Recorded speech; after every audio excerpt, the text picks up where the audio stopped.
everybody. I know this is going to be very, very quick. I did not want the day to pass without me going live about this because it's been kind of bubbling and burning.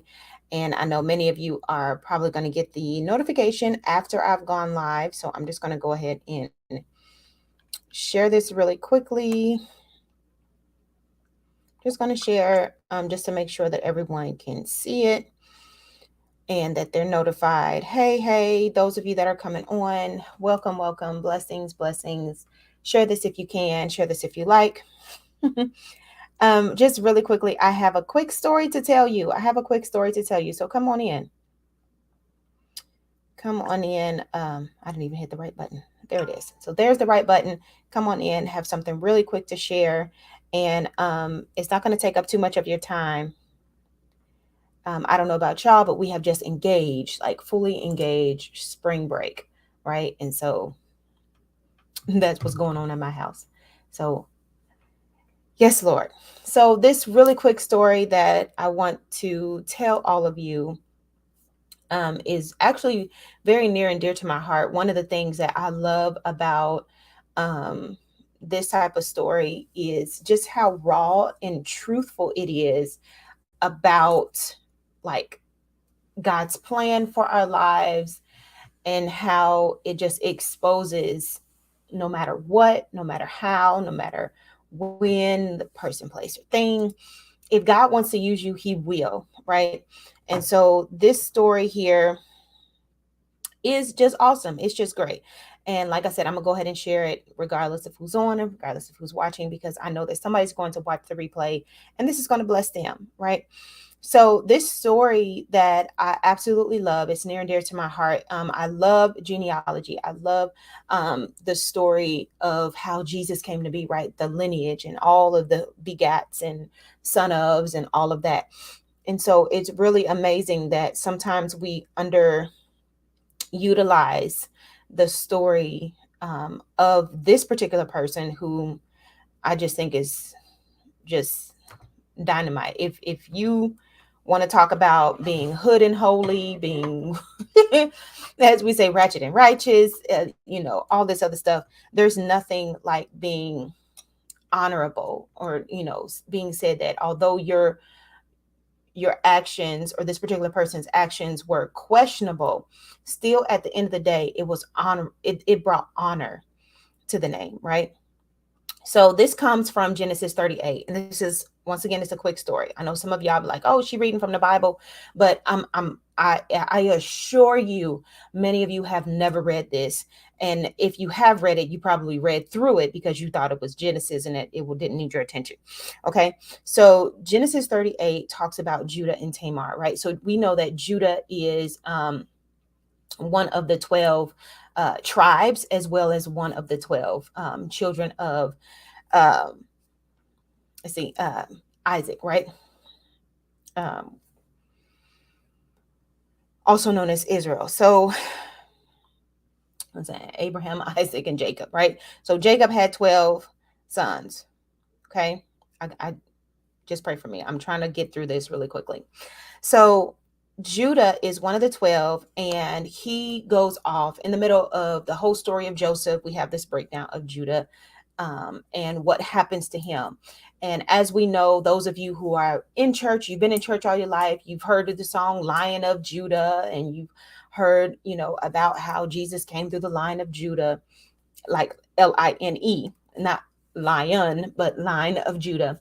And so this Genesis 38 talks about how in the middle of Joseph's story, we have Judah and Tamar's situation. And many of us skip over this because we want to get back to Joseph, right? It's juicy. The juicy Joseph story, but there's something about the Judah story. And when Judah separated himself from his family, he went and he met a daughter of Shua, a man named Shua, who was a Canaanite, and she became pregnant. And so when she became pregnant, she gave him 3 sons. She gave Judah 3 sons. And we know about Er, right? We know about Onan, and we know about Shelah, or Sheila, however you want to pronounce it, right? And so Judah's wife really she's really not mentioned as much as the fact that she gave birth to Er, Onan, and Shelah. We have this whole story where Er was just evil, he's just wicked. Although he has a wife, Er was evil, wicked, God off them, right? And then you have Onan is like, sure, I'll go into my brother's wife, but I ain't giving him no seed. I'm not, raising up seed. Okay, I know it's bedtime shortly. I'm not raising up seed to Er because he was wicked. He knew that his brother was wicked. And so he was like, I'm just gonna spill the seed. So that's where we get where Onan erred, right? And so he was killed. And so after two sons have been killed by God, right? Have been off by God for being wicked and for doing wicked things. Now Judah's like, hold up, Tamar, go back to your family, which was the daughter-in-law's name, right? Not Judah's wife's name. Judah's wife was something else, right? Judah's daughter-in-law was Tamar. Okay. He tells Tamar, go back to your daddy and them. Wait until Sheila's old enough and I'll give him to you. Judah knew he wasn't going to give Sheila to her at all. He wasn't going to give Tamar to um, his son. And that made me think, like, okay, so Judah didn't take any notice that it was his sons that was doing wrong. For that to, like, that in my mind makes me think that he thought that there was something wrong with Tamar, that there was an issue with her, and that there was something missing in her pot, why she couldn't keep her husband alive. And so he goes, well, listen, I don't want this to happen to my son anyway. So you go ahead, go back to your daddy. So time has passed. Judah's wife passes away. He's mourning. He's going to shear his sheep, all this stuff. So he's looking for a good time. Okay. We just gonna put it like that. I'm paraphrasing, and I'm trying to get you to understand what's happening. All right. So Judah's looking for a good time. Tamar learns of this information that Judah's wife it has passed away. She knows that Sheila's grown up. He's a grown man looking all nice, and she knows that she has not been given to him. Where is her promise? Where is her family? What's going to happen to her? Right. So Tamar takes off her mourning garments, which, she has to put on because she's lost a husband twice. So she takes off her garments. She puts on, prostitute clothes. She covers her face. She's all elusive and alluring, right? This is in the Bible, okay? And so when she does this, Judah finds her and he's like, listen, I want to lay with you. When we need to hook up, all of this stuff, right? So she's smart enough to go, listen, what are you going to give me for this act? What I need something to say you're going to pay me. He's like, I'm going to give you a goat. I'm going to set you up. I'm going to give you some stuff. I'm going to pay you nicely. I'm going to pay you handsomely. Right. And she's like, well, until you give me this goat, I need something to say that you owe me these things. And so she tells him, she says, give me a pledge. She wants his seal, the cord to go with it, and the staff in his hand. She wants things that identify that you the one that I slept with. Right? So he goes into her and she's pregnant. Months later, they like, ooh, Tamar ain't been mourning. They come to Judah like, Judah, what you gonna do? She didn't play the harlot. She didn't slept with somebody and now she pregnant. And Judah like, listen, we need to stone her. She wrong. She da. And isn't that something for people who have done you wrong, know that they should have done better. And then the moment that something happens to you, they like, oh, we need to stone them. We need to make them a laughing stock. We need to make an example out of them. This is what happened to Tamar, right? And so as this is happening, just a few, she just now showing, she's just now showing that she's pregnant. So she's not heavy in this. She's just now showing, and they are ready to stone her. And as they were bringing her out, they're like, listen, this is it. Come out of your family house. We getting ready to stone you. She goes, listen, why don't you go tell Judah whose stuff this is? This is the person whom I'm pregnant by. This stuff right here. And so when he recognized them and he recognized what had happened, he's like, whoa, she knew I was supposed to give her my son and I didn't. And what continues to blow my mind, I can't make this up out. Genesis 38, okay? Go read it. Genesis 38 is all of this confusion, all of this, first husband dead because God just didn't like him, right? He really, he was just wicked. It said he was wicked and God offed him, right? And then the second husband spilling seed on the ground, right? Not putting it where it's supposed to be, if y'all know what spilling seed is, right? Doing that and God offs him. And so now Judah's trying to protect his last son and ends up deceiving her, and yet she deceives him and she get to keep the children. She's protected, she's honorable, she did the best thing, right? So it baffles me, this whole story. Like this is juicy. I tell people all the time, like, listen, we keep doing the same biblical stories over and over again. I want to see some of the stuff that happened in the Old Testament because it really is some hot mess. And so this is that like family drama where it's like your daddy is your granddaddy, sort of, and your uncle is your brother. It's some of that stuff that it's in the Bible, okay? It's in the Bible. And so anyways, I'm trying to help y'all out because even though this situation is messy, it's twisted, it's tangled, all of this stuff, when it gets down to the nitty-gritty, she was honorable, right? Verse 26 specifically, and I'm not making this up. Judah recognized them and said, she is more righteous than I, since I wouldn't give her to my son Shelah. Now, Judah didn't go in unto her anymore.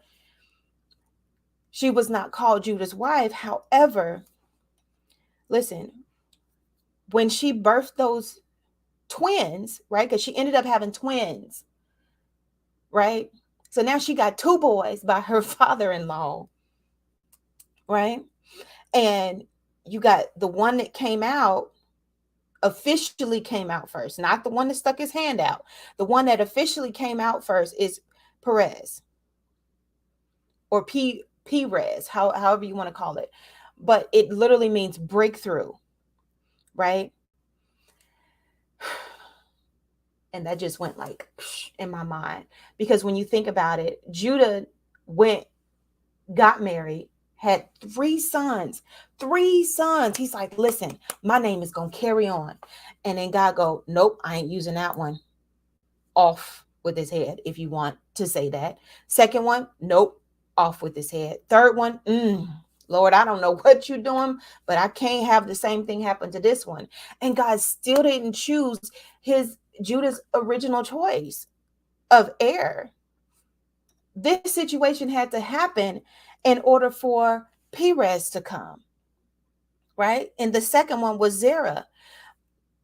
But I have to go here, and I am almost done. The story's almost over, y'all. I have to remind you, because in the genealogy of Jesus, when you read Matthew 1, when you read Luke 3, right? When you read all of this, you have, especially in Matthew 1, verse 3, after you go, Abraham was the father of Isaac, Isaac the father of Jacob, Jacob the father of Judah and his brothers, mentions the brothers. And then verse 3 says, Judah, the father of Perez and Zerah, whose mother was Tamar. How is it that God would choose to use this messy family dynamic for someone so profound to come into the world, for Jesus Christ to be named in this lineage? I don't care what you have done. I don't care how messy life has been, the situations that have been thrown at you, the family dynamic that you've had to deal with, whether you were adopted, whether you don't know who your mother is, whether you were lied to about who your mother and father was. God always has a plan. There's always a purpose. I tell people all the time, no one here on earth was ever a mistake. It was never a mistake for you to come. There's always a plan and always a purpose. And if you just continue to read that lineage, another one of my favorite was Boaz, and whose mother was Rahab. I'm sorry, Solomon, Salmon, the father of Boaz, whose mother was Rahab, Boaz, the father of Obed, whose mother was Ruth. So you have all of this, all of these women who are being named in the genealogy of Christ, period. And I like to think it all started with Tamar, who broke through all of those who saying that women aren't important, they shouldn't be doing this, they shouldn't be doing that. Listen, women are still going to continue to break through.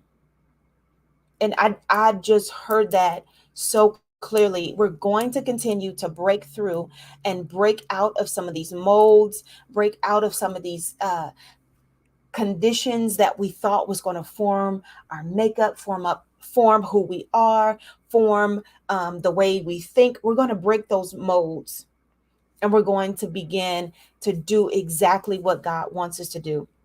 So I thought I'd share that with you. Good evening. I know I haven't really said anything. Hey, Eva. Hey, Mother Yvonne.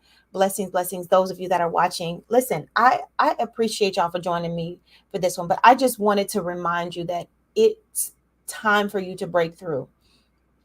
I know they said that you shouldn't, you just imagine if Tamar would have sat back and just continued to wait for Sheila, and just, oh, he's going here, he's going there. I mean, I know this is a bold story to tell, and many people have looked at me strange and weird, even when I've tried to preach it, or when I have preached it and taught on it.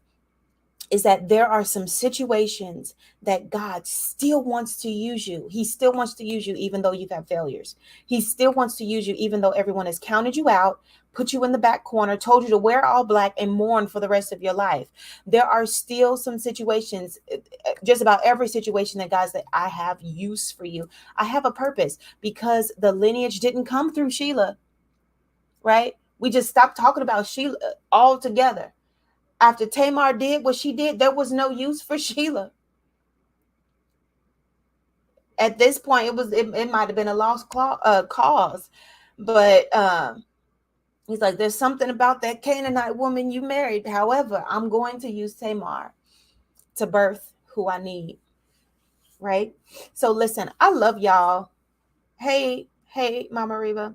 Listen, I'm still working on everything, and listen, I'm excited about what God is doing, and I want to invite you all. I want to invite you all because, like I said, I'm still going to do it. I'm still going to be here, right, in Charlotte, May 12th through the 14th. We're going to have the Sin of a Woman conference.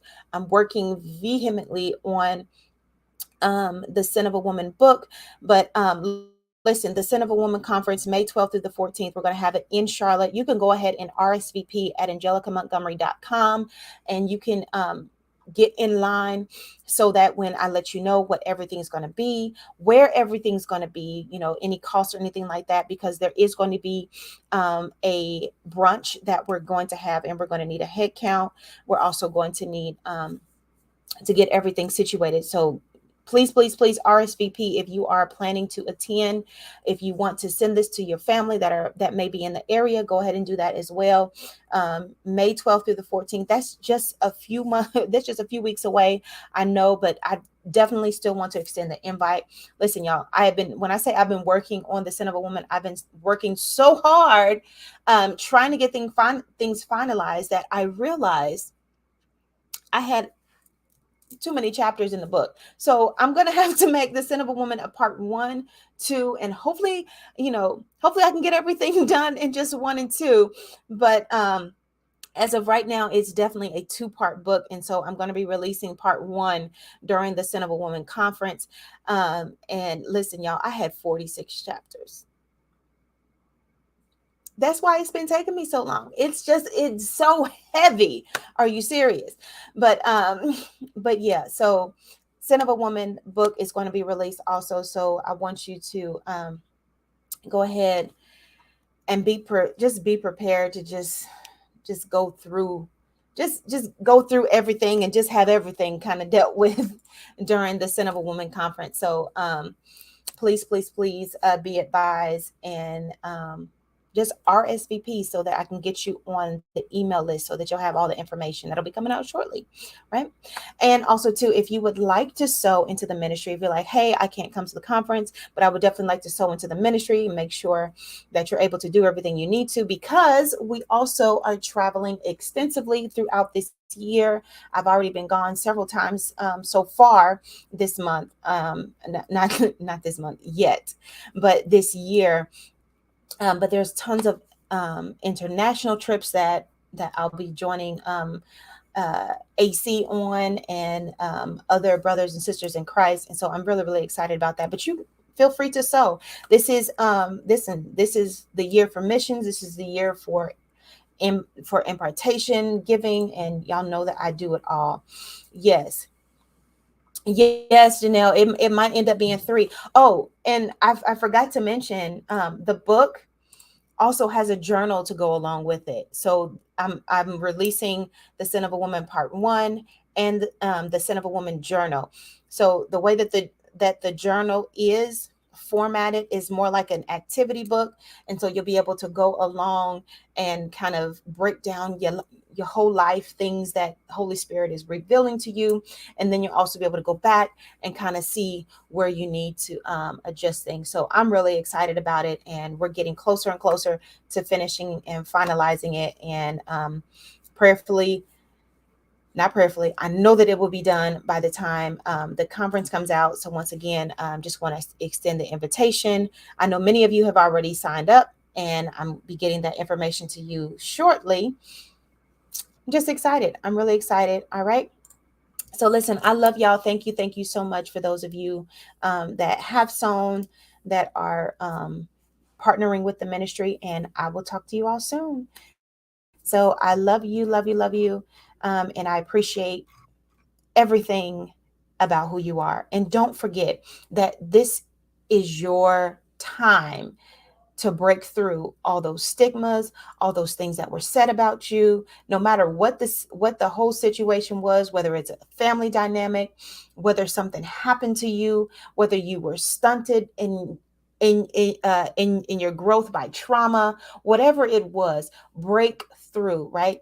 Perez, that's the name of the firstborn, breakthrough, because he was used, right, as the father of Hezron, who kept it who kept it going, who kept it going and kept it going until he say the Son of God, right?